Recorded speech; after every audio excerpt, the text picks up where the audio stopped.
This lesson is for graphing exponential functions. Our objective for today is to graph an exponential function using a table and then to identify the x and y intercepts in the domain and range of each function. Objective 2 is actually going to be something that we're going to do in a later lesson, so we're going to hold off on this. But I want to first talk about the different types of functions that we've studied so far in this course. So here's a list of the general functions that we've studied so far. We've studied linear functions in the form y equals mx plus b. We've studied absolute value functions here in this form. Vertex form of an absolute value function. Here's h and k, your vertex, and it gives you that v shape. We've studied quadratics in both forms, the vertex form as well as standard form, and that gives us that u shape. So we should be able to recognize what type of function something is when we're given a graph, or even when we're given the equation for a function. We should be able to quickly look at it and say, oh, that's definitely a quadratic, okay? Now, the last thing that we're going to study in this particular semester is exponential functions. So these are in the form y equals a times b to the x. Now notice what this general shape looks like. We're going to talk about why it really looks like this curve here. This in particular is called a growth curve. So we'll look at each one of these 4 problems that we're going to graph and discuss why it's a growth curve as opposed to a decay curve. Okay, in problem 1 here it says to create a table of values and to plot the points on this coordinate plane. So I'm going to start by finding this table here by using my standard -2 to 2. So when I find our function here is actually y equals 3 to the x, right? This f of x is the same as y. All I'm doing is inputting -2 here, so I have 3 to the -2nd power, which ends up being 1 over 3 squared. So I end up with 1/9. It's not a negative number. So go ahead and fill out the rest of this table. Okay, so I went ahead and I filled out this table. I know I'm moving kind of quick here, but I also graphed these points over to the right, so if you need to pause here and just copy this down, you should also be trying to practice inputting these table values. This might seem like a really easy skill here, that you're just plugging in something and finding the y output, but really this is where students make the most mistakes. And then when they come over to graph, their graph doesn't really make much sense to them because the points don't really follow an exponential curve. So just to show you, this is staying consistent with that graph that we just looked at, that exponential, what I called a growth curve. Okay, so when I fill this in, and I'm going to connect these points here, I want to make it a smooth curve going through here. Now notice that I am not, this isn't so great, let me try to get it as close as I can to this axis. I'm not actually crossing the x-axis, and I'm trying not to make it touch either, so it gets really, really, really close to 0. Now the reason that it does this is because if we try to continue to plug in negative values, let's say we plugged in -3, right? I extended this table and I plugged in -3. Well, then I'm taking 3 to the -3rd power, which ends up being 1 over 3 cubed. So I get 1/27th. Now 1/9 and 1/27th, right? If I compare this, 1/9 is much bigger than 1/27th. And as I continue to create more table values here, like if I plugged in -4, I end up with 1 over 81. And then it gets smaller and smaller and smaller. So this value, no matter what I plug in for the x input, even as I get very, very small, or a very large negative value, you could think of it that way, like let's say 1,000 here, well, I end up with just 1 over 1,000. All it does is this negative exponent moves it to the denominator. It doesn't make this overall value negative. So I never actually cross into this negative quadrant here at all. I never cross the x-axis. I also will never actually equal 0 either, because there's always going to be some value here inside that denominator, so it's never going to be 0, right? We can't divide 0 anyhow, so this value will never actually equal 0. So that's why I'm showing that it comes really, really close but doesn't actually touch. All right, now let's find the x-intercepts. Now the x-intercept of this graph, if we solve y equals 3 to the x and let y equals 0 for an x-intercept, we let y equal 0. If we try to solve this equation, there is no solution, right? We just talked about this. We can't plug anything in for x and get a y output of 0. That's why it doesn't actually cross this x-axis at all. It gets really, really close to 0 but doesn't actually cross it. So instead of writing no solution here, we're actually going to write does not exist. So you can write DNE. The x-intercept does not exist. This particular function does not cross the x-axis. Now for the y-intercept, of course, we'll let x equal 0. So that's pretty straightforward. So y equals 3 to the 0, which means y is equal to 1. So I have the coordinate 0, 1. Make sure that you guys are always writing the coordinate for your y-intercepts or your x-intercepts. And that's consistent with our graph and with our table, right? We had the point 0, 1, I graphed the point 0, 1, and that's where it's crossing the y-axis. Now, for our domain, when you think about domain, we haven't done this in a little while. I can plug in any value that I want for x. I can continue to try to plug in larger values here. I could plug in any number I want for the x value, which means that my domain is all real numbers. I could continue right in the negative direction as well and plug in anything I want. But my outputs, notice that these outputs here will always be positive. They can never be negative in this particular case, so this is going to be y is greater than 0. Not y is greater than or equal to 0 because it can't actually equal 0, which is shown in your graph also, but your range is y is greater than 0.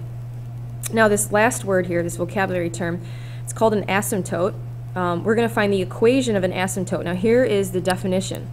An asymptote is just a line in which a graph gets arbitrarily close to it but never actually touches it. So in this case, my asymptote exists at the line y equals 0, right? That's the x-axis. So I'm going to show that there's an asymptote here by dotting this line, and you should do that too on your graph. This is y equals 0, where my asymptote occurs. This graph never actually comes and touches it, but it gets very, very, very, very, very, very close to y equals 0. So that's the equation of the asymptote.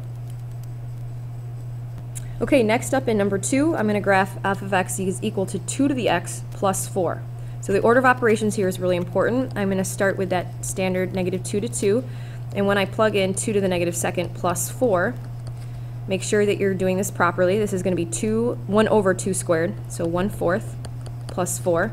Now you could find this and write this in terms of an improper fraction, but I think it's actually easier to leave it as either 4 1/4 or 4.25 because it's easier to graph that than it is to graph 17/4, which is what that would be in a fraction form. Okay, so go ahead and fill out the rest of this table. Okay, so here are the table values here. So just to highlight what points that you should have plotted also. You can go ahead and plot those or just copy what I have down too. I do still get the general shape, so that's good. Now, if I had messed up somewhere and I get a point like down here, I'm going to get really confused on how to correctly graph this, so make sure that you're always double checking your table values. So now when I look at this, in this case, this asymptote here isn't down here. Okay, this would be the incorrect way to graph this. Now, if you look at your original function up here, 2 to the x plus 4, notice that this is very similar to that idea of transformations. Remember, we've been studying transformations since the beginning of the year. I think I spelled that wrong. Transformations. There we go. This is simply a shift, a vertical shift up 4 units. So everything in our normal exponential graph, let's say our mother function here is 2 to the x. 2 to the x plus 4 shifts everything up 4 units. So now that asymptote is actually at y equals 4. Okay, so I'm going to graph that. Here's y equals 4. So when I connect my coordinates here, I want to show that this is continuing to negative infinity and getting really close to to positive 4, but not actually touching it. Okay, so we already figured out what the the asymptote is. It's y equals 4. Now, the x-intercept, in this case, there's clearly no x-intercept, and again, the reason why is because if you try to solve 2 to the x plus 4 is equal to 0, right, if we let y equal 0, we get this equation here that has no solution. There is no value that you can plug in for the x exponent here in order to get a negative output, right? 2 to any power can never be negative, so there's no solution here, so I'm going to write does not exist. And I can clearly see that too from my graph. Now, as for the y-intercept, that y-intercept used to be at 0, 1. Okay, now it's been shifted up 4 units, so it's now at 0, 5. Okay, our domain here is again all real numbers, but my range, since it's all values that are larger than 4, is going to be y is greater than 4. Now, I can also see that the range is going to be y is greater than 4 if I just look at my table of values here also.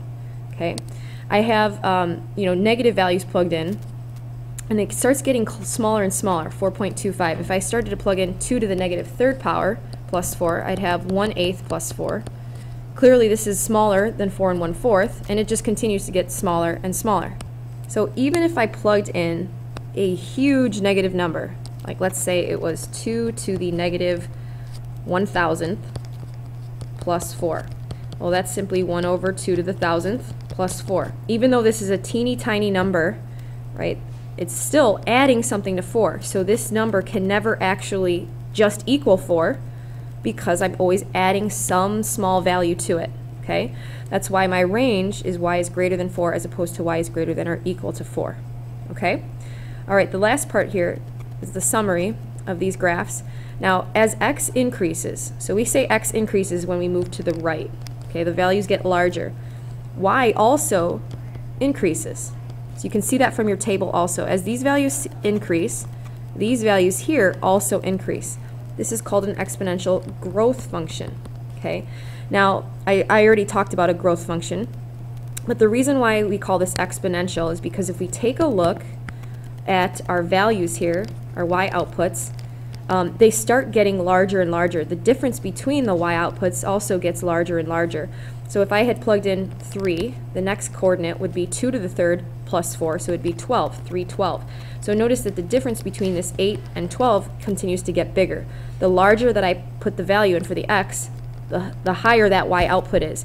So it really grows very, very rapidly. It's not like a linear function that has the same continual constant growth. This grows very rapidly, which is why it's called exponential growth.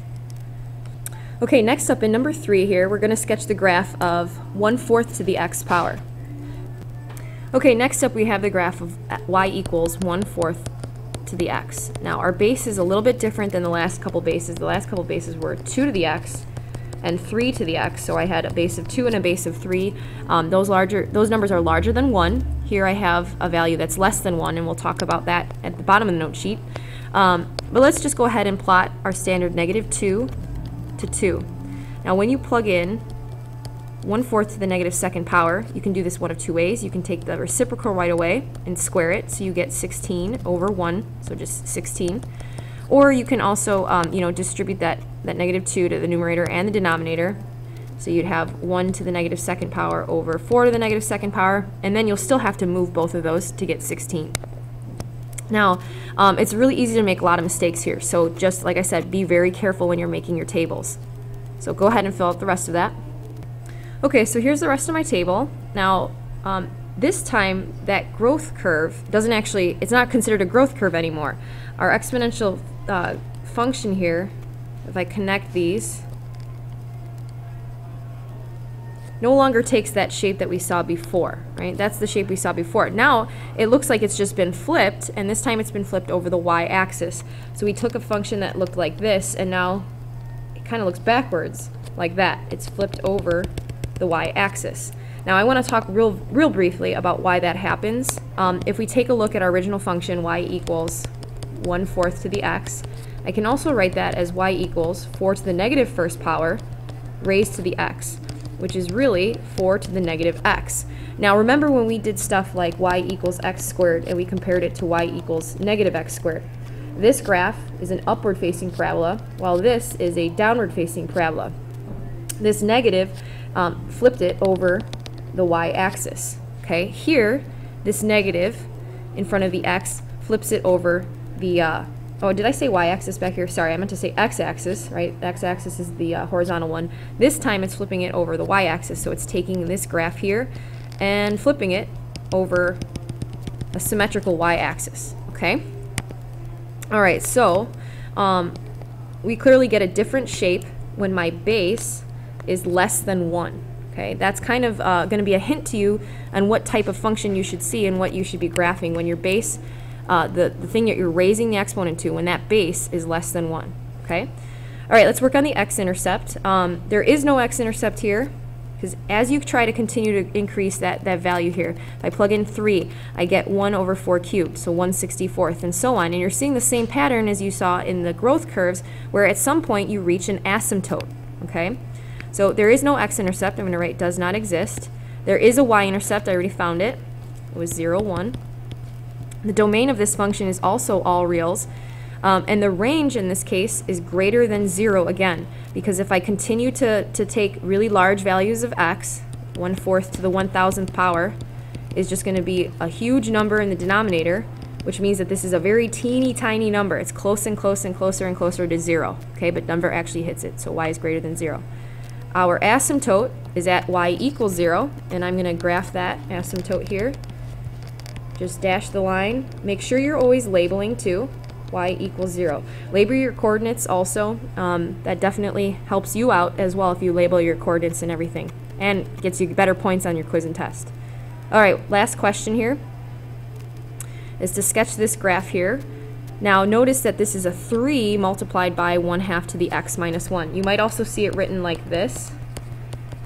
Okay, so just make sure that you're understanding you have to square, I'm sorry, not square, you're taking 1/2 to whatever power first. Do order of operations and then multiply by 3. So when you do your standard -2 to 2, and in each case here, you don't always have to graph -2 to 2. In fact, sometimes you want to graph more values just so you get a better shape. You can always plug in more values. It doesn't hurt to plug in more, but I like to start with -2 to 2 just so I get a basic idea of what the graph looks like. So when I plug in -2, I have 3 times 1/2 to the -2nd power minus 1. So using order of operations, this would be 3 multiplied by 1/2 to the -2nd power is the same as 2 over 1 to the 2nd power, so 4, right? 2 squared is 4. And then minus 1, so I have 12 minus 1 is 11. Go ahead and fill out the rest of this table. This is really good practice since you're doing order of operations here.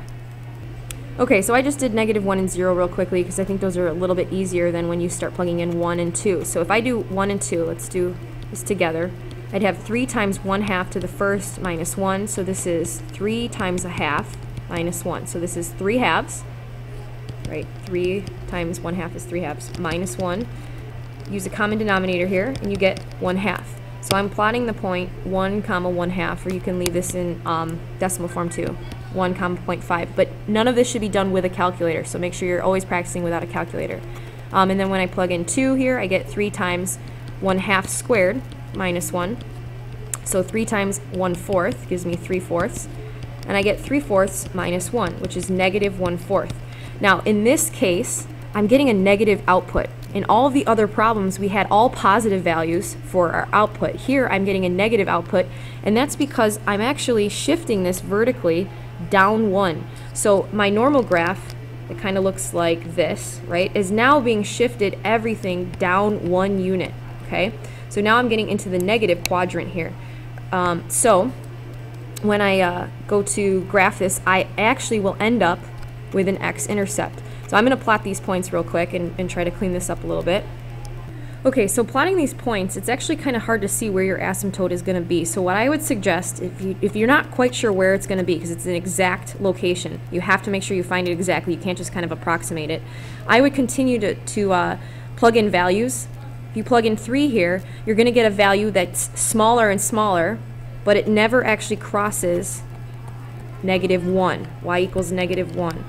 So I have an asymptote here at y equals -1, and when I connect these points, it's a decay curve. So I kind of already talked about this, but this is a decay curve as opposed to a growth curve. Okay, now to fill out the rest of this table, sorry if it's loud in the background, I'm actually recording this right before school, so it's kind of loud in the hallway. But if I want to find an X-intercept, this time it's does not exist, okay? Because clearly you can see that it does cross the X-axis, and that's because everything, again, was shifted down 1 unit. So I need to find that point. So algebraically, let's say we wanted to find the X-intercept for 3 times 1/2 to the X minus 1. Well, I'm plugging in 0 here. So if I want to isolate this X, I have to add 1 first. And then I'm going to divide by 3. So I'm really solving 1/3 is equal to 1/2 to the x. Now, these cannot be written as the same base. Normally, when we have an exponential equation, which is what we've been doing, for the past couple days, when I try to solve this, I have to rewrite it with the same base. Now, at this point, you don't have enough math background yet. We haven't studied a chapter. The next chapter is actually going to be on logs, and that's the method that we would use in order to solve for the exact value of x. Now, what we're going to do is just sort of approximate. And to get the idea of how to approximate, think about solving 2 to the x equals 17. Now we know that 2 to the 4th power is equal to 16, and I know that 2 to the 5th power is equal to 32. So if I want to get a value, 17, which is in between 16 and 32, then this exponent, this x value, has to be between 4 and 5. So I'm just going to approximate it literally by saying that x is equal to something between 4 and 5 here. And that's the same method that we're going to use here to solve this. Now, I know it's a fraction and it might look a little bit trickier, but think about 1/2 to the first power. Well, that's equal to 1/2. 1/2 to the second power is 1/4. So clearly, let me erase here, clearly that 1/3, that value has to be in between 1/3, which is the output here. This exponent has to be in between 1 and 2. So that's actually what I'm going to write for my x-intercept. I'm going to write it like a coordinate between 1 and 2, comma 0. Okay? And that makes sense too. If you look at where it crosses, see how this is in between x equals 1 and x equals 2. So that is consistent with our graph. Now the rest of the information is pretty straightforward. Our y-intercept is 0, 2. Our domain is all real numbers, right? We can see that we can plug in anything for the x. Our range is greater than -1, and our asymptote is at y equals -1, okay? All right, so the last part here, I already kind of talked about this, but as x increases here, so if we look at our x values, these are increasing, but these values are actually decreasing as we go down, right? As we go down this table, it's decreasing. They get smaller and smaller, but never actually quite equal -1. That's where that asymptote occurs. But we're going to say as x increases, y decreases. So we call this an exponential decay function. Now the difference between a growth and a decay, and you can spot it right away, in a growth, whatever you're raising, the base here is going to be greater than 1. So if your base is greater than 1, then you have a growth. If your base is less than 1, okay, here's my base here, 1/2. If your base is less than 1, then you have a decay. Okay? So that's how you can spot a growth or a decay function right away. Remember, the growth looks like this, the decay looks like that. All right, that's the end of the lesson. I'll see you guys in class tomorrow.